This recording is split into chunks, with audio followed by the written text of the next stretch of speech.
Kerap dijadikan tempat judi dan narkoba, sebuah kampung di Percut Setuan, Kota Medan, Sumatera Utara digerebek petugas gabungan. Aparat sempat dilempari batu saat mengamankan para pelaku narkoba.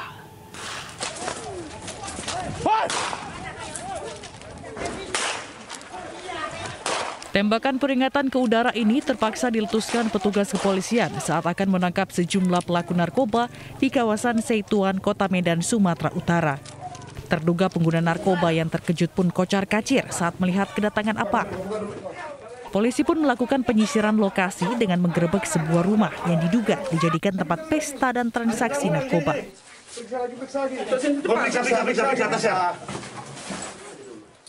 Selain narkoba, polisi juga menyita satu mesin judi tembak ikan. Mendukung sekali, Pak. Lantaran ini untuk merusak masyarakat, Pak. Saya mendukung sekali, Pak. Betul. Sering transaksi di sini, Pak, ya? Ya. Sering transaksi menggunakan. Betul, Pak. Betul, Pak. Selalu di sini, Pak. Saya udah ngamuk-ngamuk sama orang di Karak. Semalam baru saya ngamuk, Pak. Cuman kita kan nggak boleh main kekerasan.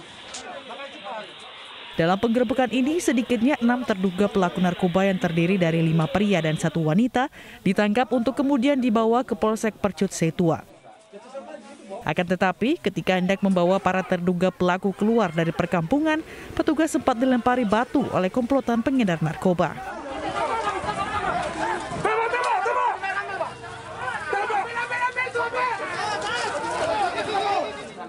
Dalam penggerebekan ini, polisi menyita 3 plastik paket sabu seberat 3,5 gram dan sejumlah alat isap.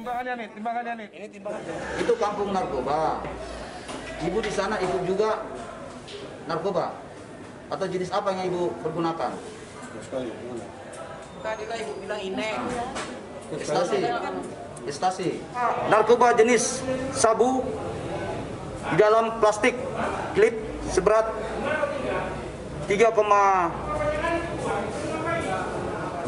gram, kemudian 2 bungkus, ya, 2 bungkus plastik klip besar sebagai alat untuk menjual narkoba tersebut.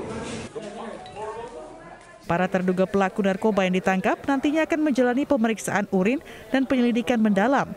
Jika terbukti terlibat peredaran narkoba, mereka terancam hukuman minimal 5 tahun penjara.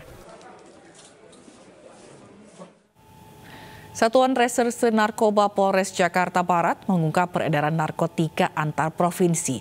Dari 4 tersangka, polisi menyita 279 kg ganja. Sebanyak 279 kg ganja disita dari kawasan Palmerah, Jakarta Barat setelah polisi mendapat informasi adanya pengiriman ganja dari Sumatera Utara ke Bekasi dan Bandung. Polisi juga menangkap 4 orang pelaku dari pengungkapan peredaran narkotika antar provinsi ini. Menurut keterangan polisi, tersangka sudah 2 kali memesan ganja dari Sumatera Utara.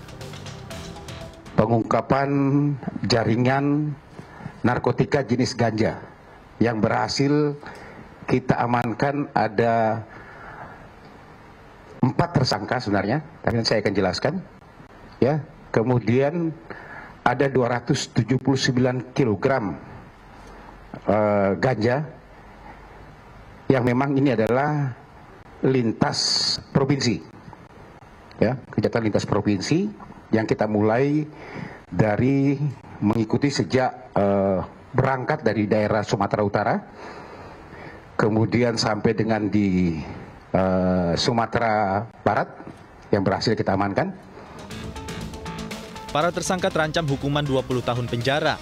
Polisi kini selidiki asal-muasal ganja 279 kg ini, termasuk masih mendalami kemungkinan peredaran barang terlarang ini di wilayah lainnya. Dari Jakarta, Revika Sibarani, Muhammad Zulkarnain, iNews melaporkan. Sementara itu, sebuah video amatir memperlihatkan narapidana menjual narkoba kepada napi lainnya. Transaksi barang haram tersebut diduga terjadi di Lapas Kelas 2A Pematang Siantar, Sumatera Utara. Transaksi narkoba jenis sabu diduga terjadi di sebuah kamar tahanan Lapas Kelas 2A Pematang Siantar, Sumatera Utara. Narapidana berinisial AL bersama 3 napi lainnya tetap menjalankan bisnis haramnya meskipun sudah mendekam di penjara. Berdasarkan hasil rekaman video amatir, AL bersama rekannya memperdagangkan sabu seharga Rp100.000 per paket. Sementara satu orang rekannya berjaga-jaga memantau situasi. Narkoba disimpan pelaku di kamar tahanannya. Saat dikonfirmasi ke pihak lapas, Kepala Lapas Kelas 2A Pematang Siantar tidak kunjung memberikan keterangan dengan alasan sedang mengikuti pendidikan. Sementara berdasarkan keterangan Humas Lapas Andika Simanjuntak lewat pesan singkat, pihak lapas telah menindaklanjuti dengan memasukkan warga binaan tersebut ke sel isolasi dan membuat berita acara pemeriksaan. Sementara itu pihak lapas selalu mengklaim tidak ada peredaran narkoba di Lapas Kelas 2 Pematang Siantar karena petugas selalu menggelar razia rutin di kamar narapidana. Cek dulu ya. Dari Simalungun, Sumatera Utara, Darmas Setiawan, iNews melaporkan. Seorang tewas setelah satu keluarga dianiaya dengan senjata tajam oleh seorang pria di Bima, Nusa Tenggara Barat. Pelaku sendiri akhirnya tewas setelah jadi sasaran amuk massa.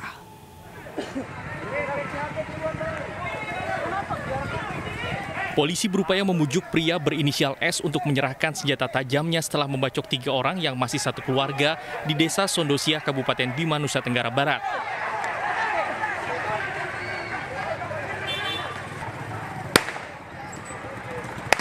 Setelah berhasil merampas parang dari tangan pelaku, warga langsung menyerang pelaku dan melemparnya dengan batu.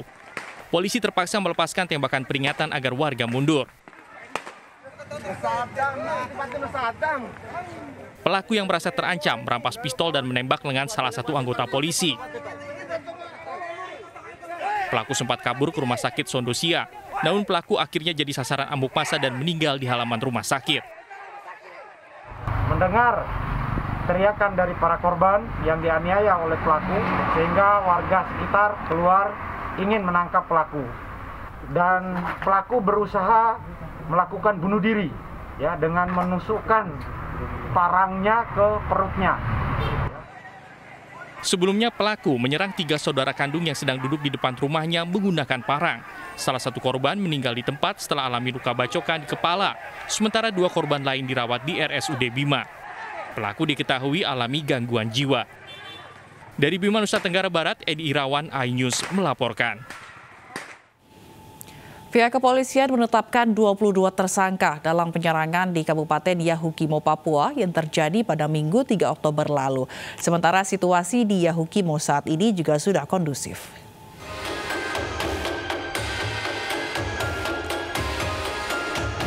Sebanyak 22 orang resmi ditetapkan sebagai tersangka atas kerusuhan yang terjadi di Yahukimo, Papua. Meski tak merinci peran masing-masing tersangka dalam kerusuhan itu, namun aparat kepolisian memastikan 22 orang yang telah ditetapkan sebagai tersangka turut serta dalam kerusuhan yang menewaskan 6 orang di Yahukimo, Papua. Situasi di Yahukimo saat ini juga sudah berangsur kondusif. Sebanyak 3 SSK personil TNI Polri juga telah ditempatkan di Yahukimo untuk memulihkan keamanan.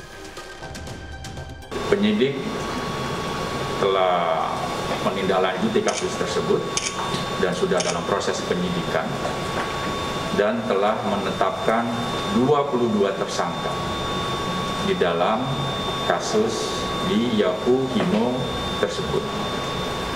Penyidik masih mendalami dan kemungkinan akan bertambah tersangkanya itu cukup besar karena masih kasus ini di dalam.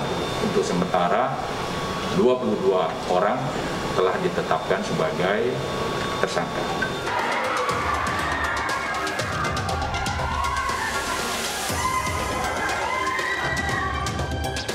Sebelumnya kerusuhan pecah di distrik DKI Kabupaten Yahukimo, Papua pada hari Minggu kemarin. Sekelompok orang dari suku Kimyal menyerang suku Yali dan membakar sejumlah bangunan. Akibat kerusuhan itu, 6 orang meninggal, salah satunya adalah pelaku penyerangan, sementara 41 orang lainnya luka-luka. Tim Liputan iNews melaporkan. Polisi juga menetapkan 7 tersangka dalam kasus bentrokan di Ladang Tebu Indramayu, Jawa Barat. Salah satu tersangkanya adalah Ketua Ormas F. Kamis yang juga anggota DPRD Indramayu yang diduga menjadi penggerak dalam bentrokan tersebut.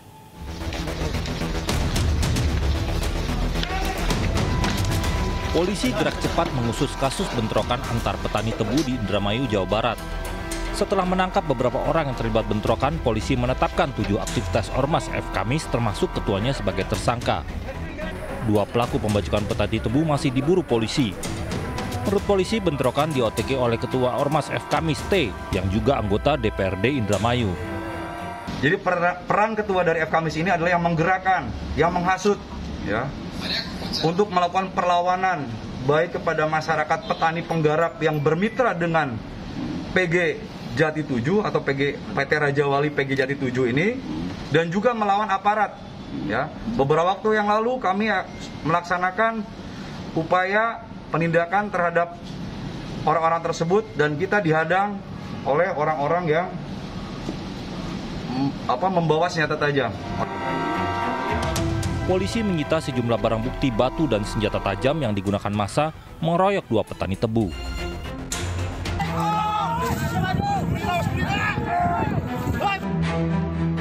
Bentrokan antara petani di ladang tebu PT PG 7 terjadi Senin 4 Oktober lalu di Kerticala, Kecamatan Tukdana, Indramayu, berbatasan dengan Kecamatan Majalengka. 2 warga asal Majalengka, Suhenda dan Yayat Sutarian, tewas dengan luka bacok. Dari Indramayu, Jawa Barat, Toi Iskandar, iNews melaporkan. Pemirsa, 5 mantan pimpinan Front Pembela Islam resmi bebas dari Rutan Bareskrim Polri. Kelimanya menjalani masa tahanan terkait kasus kerumunan di Petamburan, Jakarta Pusat.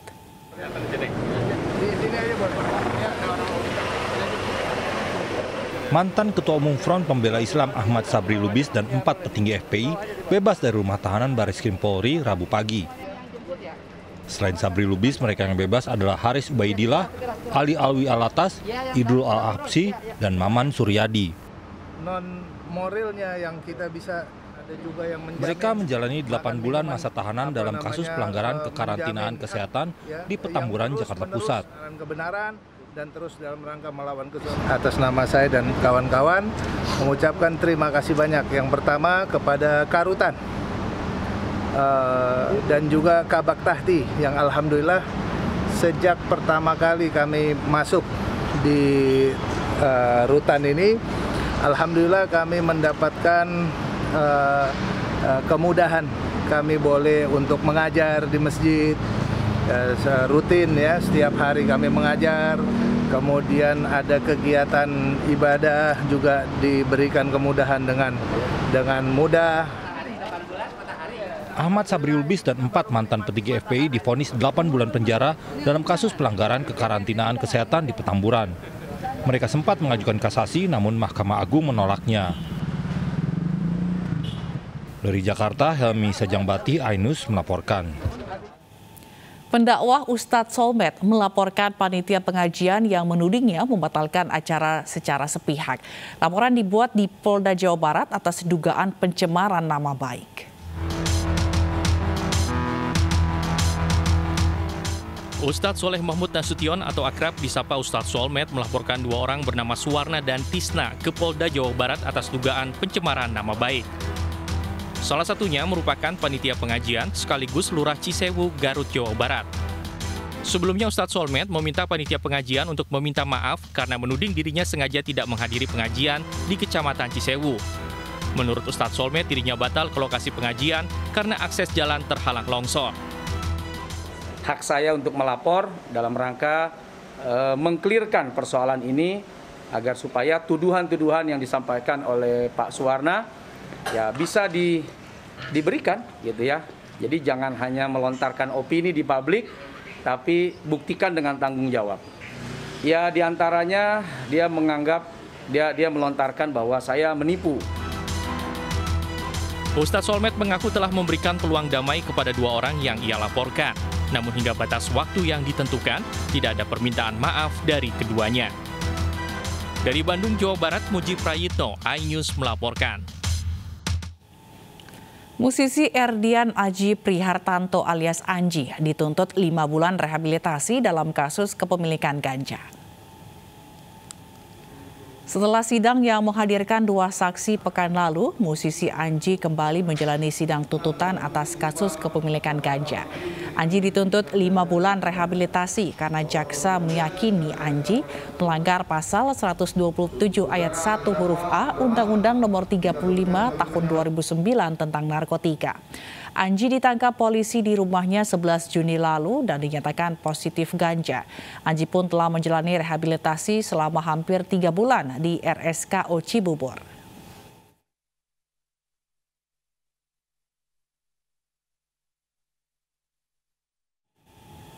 Pemirsa, seorang ayah di Sleman, Yogyakarta tega menganiaya anak tirinya yang masih balita dengan menyulutkan lidi panas pada bibir korban.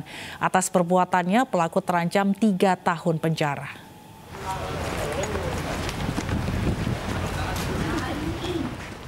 GY, warga Prambanan, Sleman ini ditangkap aparat kepolisian dan digelandang ke Mapores Sleman, Yogyakarta.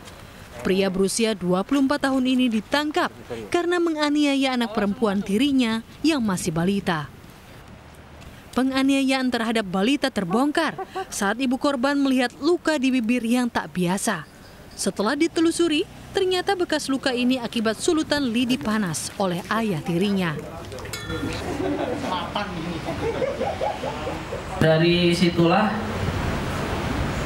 kemudian ibunya melaporkan ke kami Satreskrim Polres Sleman, khususnya unit perlindungan perempuan dan anak. Punya usut, jadi ibu korban dan pelaku ini adalah sepasang suami istri, tapi anaknya ini adalah anak tiri. Karena mungkin merasa jengkel karena anaknya ini rewel, kemudian yang bersangkutan itu melakukan hal tersebut kepada anak tirinya. Akibat perbuatannya, tersangka GY dijerat dengan Undang-Undang Perlindungan Anak dengan ancaman hukuman 3 tahun penjara. Dari Yogyakarta, Gunanto Farhan, iNews melaporkan. Seorang nenek di Jember, Jawa Timur tewas tercebur sumur saat mengambil wudhu untuk sholat subuh. Proses evakuasi korban berlangsung dramatis. Tolong ditahan yang ini. Iya, tetap ditahan ini. Tim Basarnas Jember mengevakuasi jasad seorang nenek yang tercebur sumur di Desa Mandailis, Kecamatan Tempurejo, Jember, Jawa Timur. Petugas harus menggunakan alat khusus untuk mengevakuasi jasad nenek Surami. Setelah berjibaku selama 15 menit, akhirnya jenazah nenek bisa dikeluarkan dari sumur. Diduga, nenek Surami tercebur sumur saat ingin mengambil wudhu ketika hendak sholat subuh. Kemungkinan dia tercebur sumur pada waktu mau ambil wudhu subuh. Ya, diduga sapi, dicek sama keluarga, ternyata ibunya. Usai dievakuasi petugas Basarnas, jenazah nenek Surami langsung diserahkan kepada keluarga untuk dimakamkan. Dari Jember, Jawa Timur, Bambang Sugiarto, iNews melaporkan. Sejumlah pengemudi ojol panik saat petugas merazia parkir liar di Jalan Asia Afrika, Senayan, Jakarta. Kami akan kembali dengan informasi selengkapnya.